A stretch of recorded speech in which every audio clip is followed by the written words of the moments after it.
estuvieron el día de ayer, pues pudieron estar presentes en las charlas que hizo la doctora Ani Riera Leal. Es un orgullo tenerla aquí en El Salvador. Fue mi residente en el Instituto Dermatológico de Jalisco, en Guadalajara. Entonces es algo especial ver formadas a esta chica y con una excelente calidad académica. Ella estudió en el Instituto Guadalajara de Jalisco, como les decía, Barba Rubio. Tiene un curso de alta especialidad en cirugía dermatológica y pediátrica, un fellow de trasplante de pelo y otras técnicas de recuperación capilar, una maestría en urgencias médicas y administración de hospitales y servicios de salud. Su experiencia laboral es dermatóloga en el Hospital General del Estado de Sonora y ahora es la jefa de dermatología. Profesora de tiempo completo en la Universidad de Estudios Profesionales del Posgrado de Uniprop, y ella es miembro del Sistema Nacional de Investigación Nivel 1, certificada por el Consejo Mexicano de Dermatología, y ella cuenta con 20 publicaciones nacionales e internacionales. Así que, doctora Riera, es un honor tenerla aquí con el tema de ella, es medicamentos biológicos en dermatología.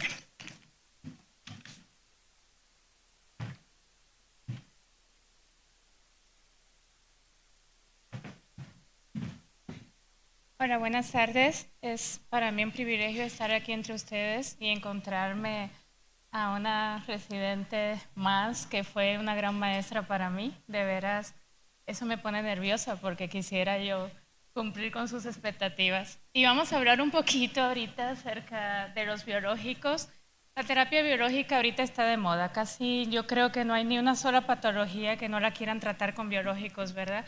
Y a veces, no sé si a ustedes les pasa, que estamos escuchando a las compañías farmacéuticas, espero que no haya ninguna por aquí ahorita, y uno no sabe ni qué va a escoger.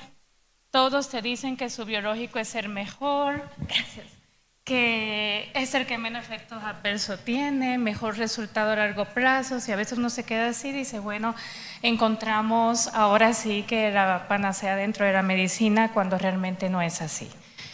Vamos a estudiar poquito sobre el sistema inmune porque es imposible que podamos entender bien cómo funcionan estos medicamentos si no conocemos las vías sobre las que ellos actúan.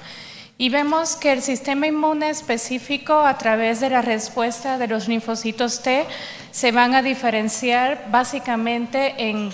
Hay más tipos de respuesta, están las TH19, la TH22, pero las que clásicamente se describen son las TH1, TH2 y TH17.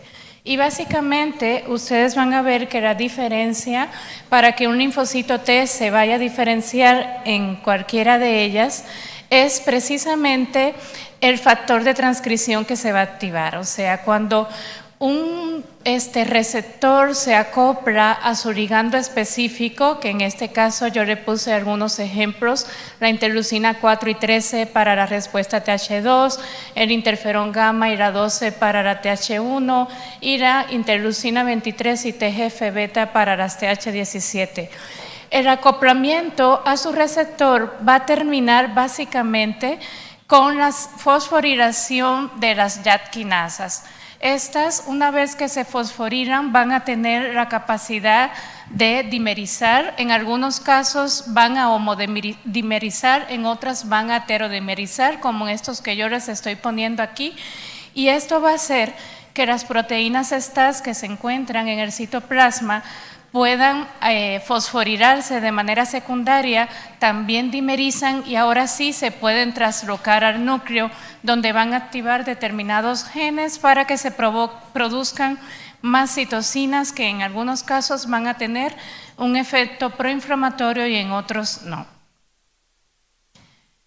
Y si ustedes se fijaron en la diapositiva anterior, independientemente del factor de transcripción o de la proteína o del ligando que se una al receptor de linfocitos T, casi todos terminan en una activación de las vías de las YAD quinasas.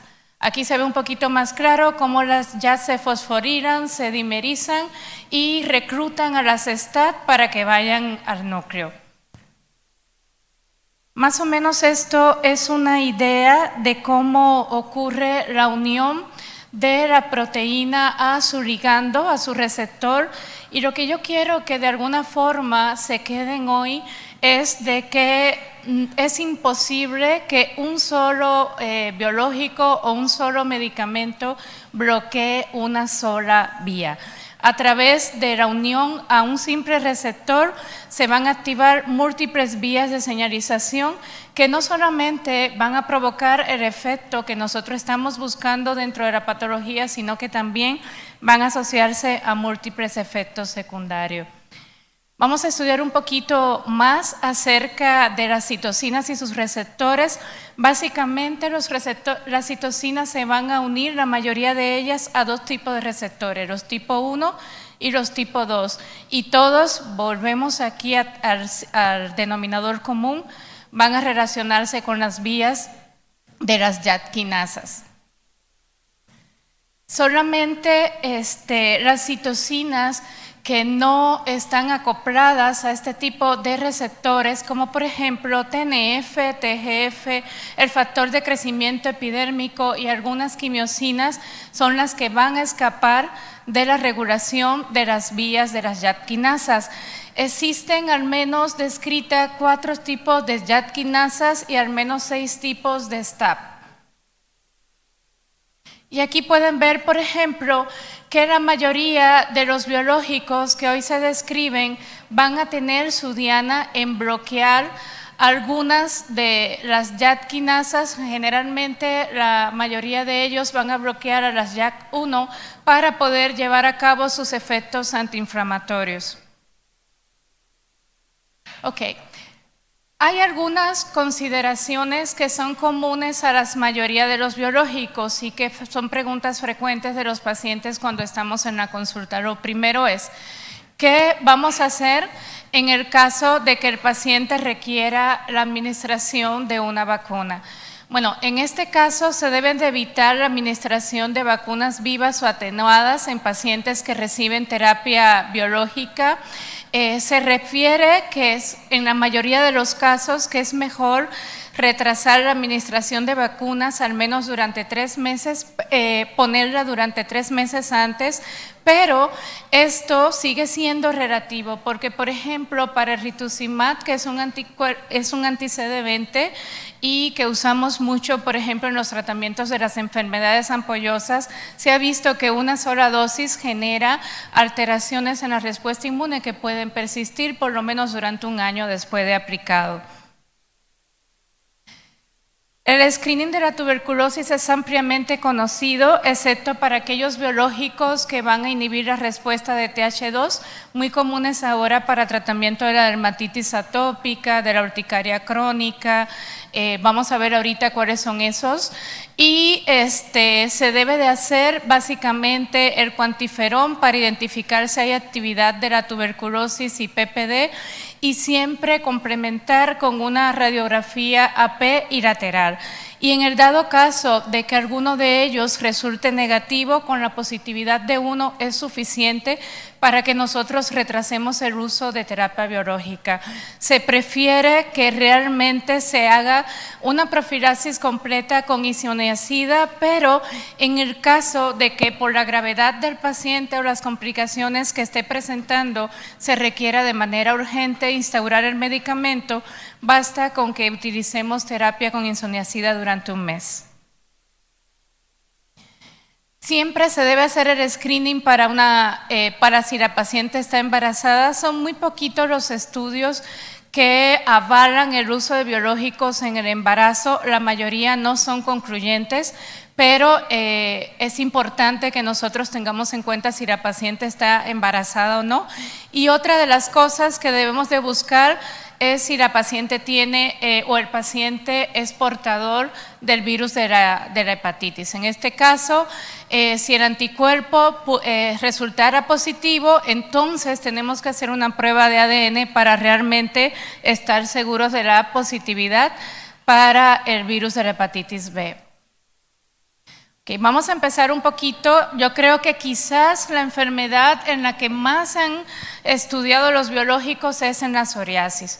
Y si se fijan, la mayoría de los biológicos que utilizamos no solamente van a incidir en un beneficio para la lesión cutánea, sino también van a mejorar las complicaciones que comúnmente se asocian, ya sea la depresión, la falla cardíaca, la enfermedad inflamatoria, ya sea articular o articular, la esclerosis múltiple, e incluso se ha visto en algunas series que disminuyen la incidencia de malignidad asociado a psoriasis. Aquí el problema es que tendríamos que ver cuál de estos medicamentos vamos a elegir para nuestro paciente, porque si ustedes se fijan aquí a mi izquierda en este esquemita donde les he puesto las citocinas que comúnmente se describen dentro de la fisiopatología de la psoriasis, prácticamente yo creo que no hay una que no haya sido asociada. Hay autores que se verticalizan más acerca de la respuesta inmune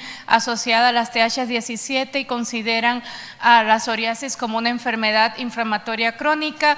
Otros autores dicen que el eje de las TH1 está activado y que de alguna manera también hay participación de las TH2, y otros se verticalizan a que es exclusivamente una enfermedad autoinflamatoria, y entonces el problema está en el inflamasoma y en la secreción de las citocinas de la familia de tipo 1.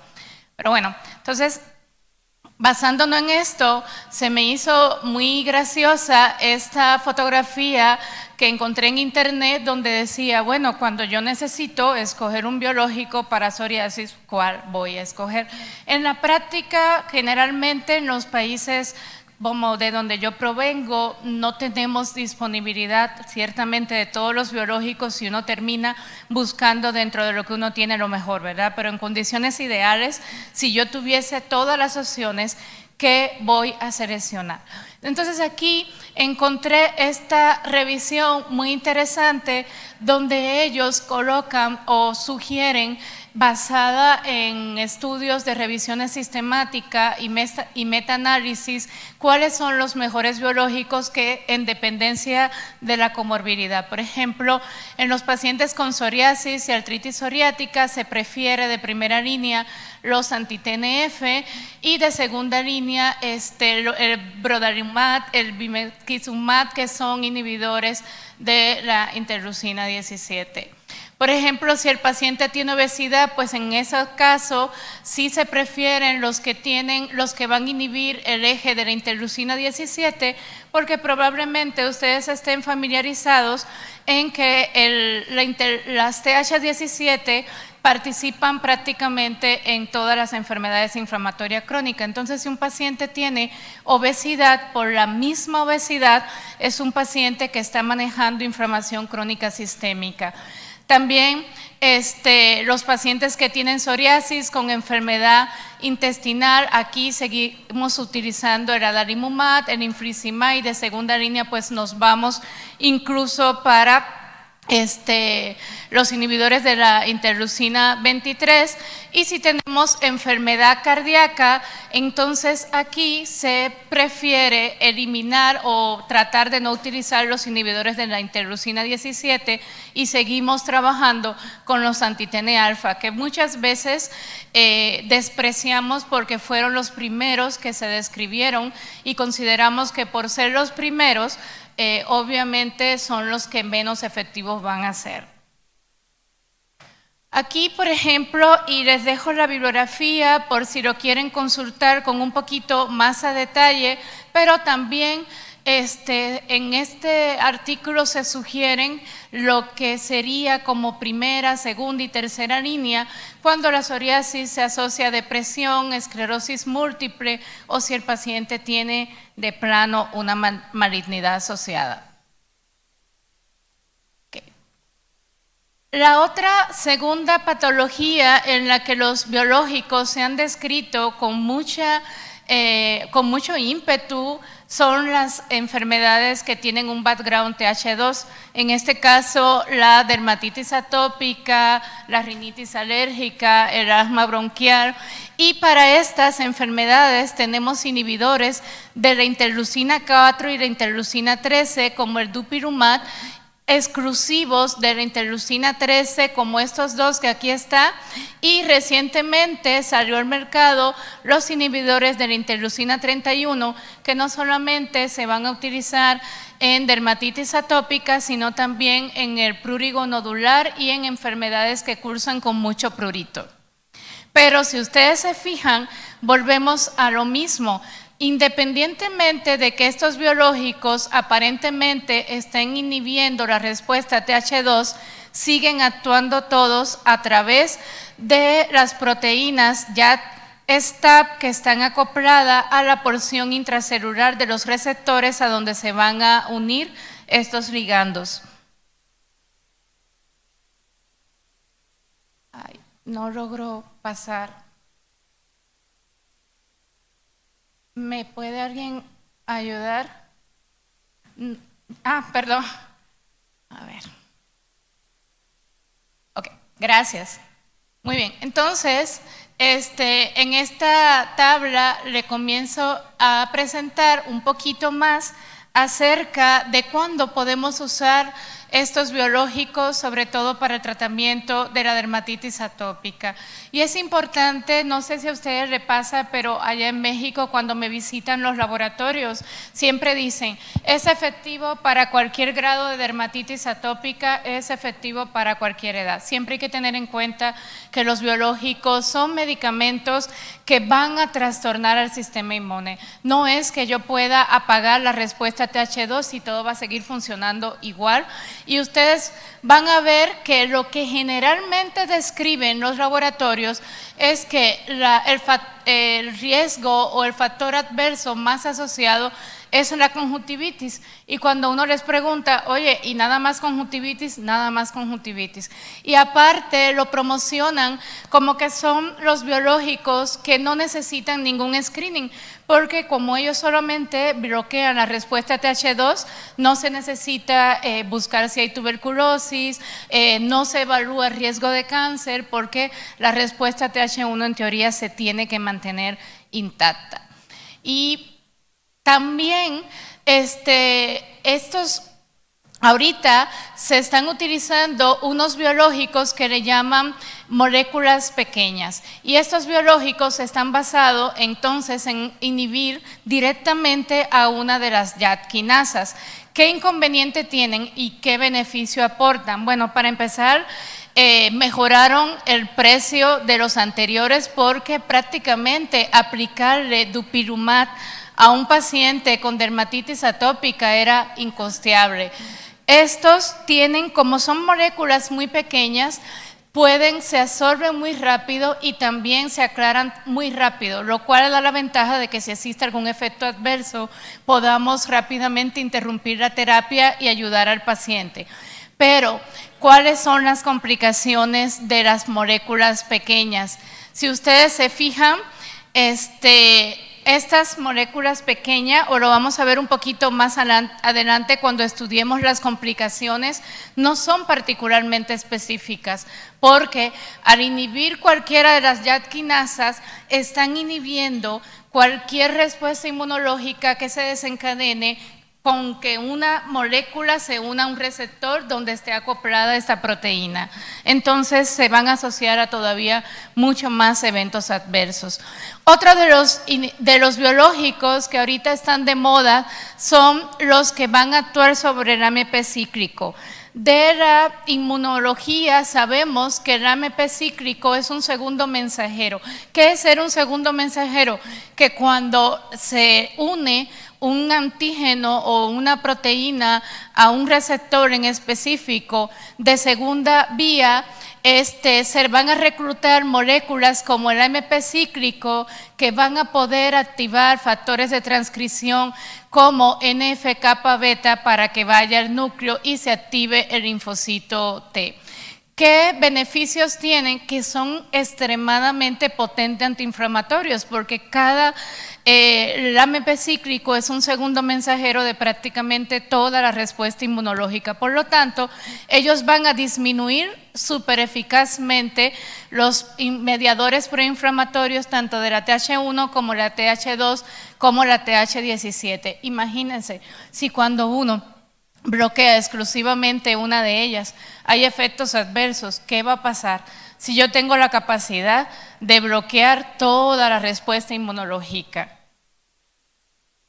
Y aquí vemos cómo a través del AMP cíclico los inhibidores de la PDE4 actúan para disminuir la secreción de prácticamente todas las citocinas. Miren, TNF-alfa, interferón gamma, que pertenecen a las TH1, la interleucina 4, la 5 y la 13 de las TH2, las interleucinas 17, que son las que encabezan las familias de las TH17 e incluso interleucina 22. Y acá pues es nada más para que ustedes puedan comparar cómo actualmente para el tratamiento de la dermatitis atópica tenemos disponible tanto biológicos como moléculas pequeñas y todos te reportan que van a tener determinados beneficios en la respuesta inmune y en la mejoría de la inflamación asociada.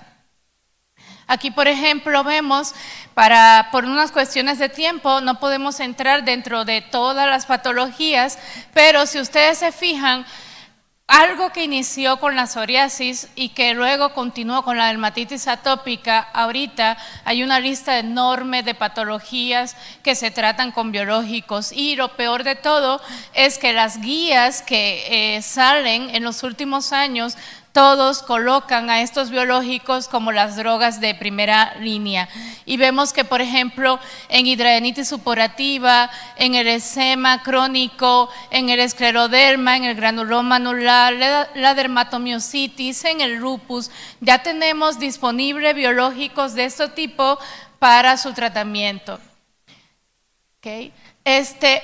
Una de las preguntas que frecuentemente nos hacen es, ¿y en los niños? ¿Cuáles son los biológicos que podemos usar en los niños? Porque al inicio la mayoría de ellos tenían pocos estudios y no eran aprobados para los niños. Entonces aquí aproveché para, acorde con los principales diagnósticos, ponerle ejemplos de los biológicos que están aprobados para el uso, por ejemplo, de la psoriasis en los niños. El año en que fueron aprobados, si se fijan, son sumamente recientes y se establecen edades mínimas generalmente de 4 o a 6 años. Y el seguimiento básicamente es el mismo que le hacemos a los adultos, no más aquí tenemos que tener en cuenta el esquema de vacunación que cada país tenga para los niños.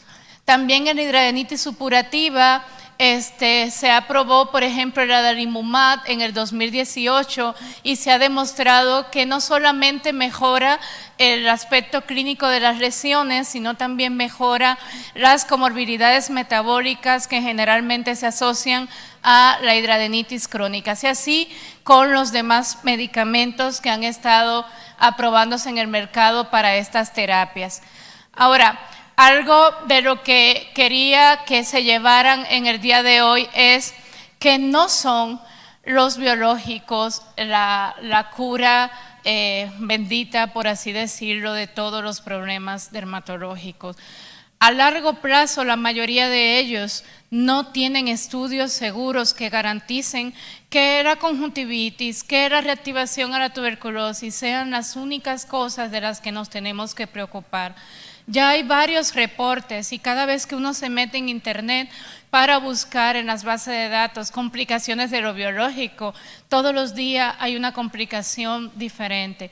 Desde que ellos mismos desencadenen otras enfermedades inflamatorias hasta que ellos mismos se asocien a riesgo de cáncer. Entonces, aquí lo que va a pasar es que así como cuando el melanoma, al principio la inmunoterapia parecía que iba a ser la cura del melanoma y ahorita sabemos que básicamente no va a alargar la supervivencia de los pacientes, en el futuro van a ir saliendo más restricciones y más cosas que tengamos nosotros que vigilar de este tipo de medicamentos.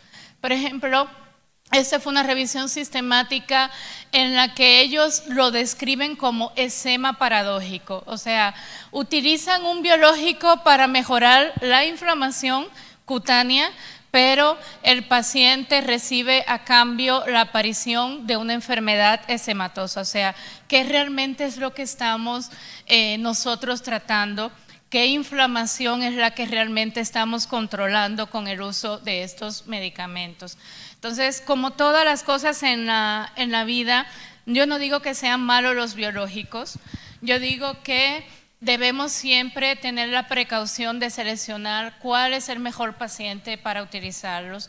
Debemos siempre interrogar al paciente buscando antecedentes que pudieran afectar la respuesta, y no es un paciente que podamos dejar así, véngase el mes que viene y vamos a ver cómo le va. Tenemos que estarlo checando constantemente, porque la respuesta inmune es un conjunto de moléculas que están interactuando una con otra. No es que yo voy a bloquear una y las otras se van a quedar observando cómo yo estoy trabajando. No, inmediatamente que yo modifique algo en una respuesta, las otras también se van a modificar, y no sabemos qué tanto puede afectar eso a nuestro organismo. Muchas gracias por la oportunidad.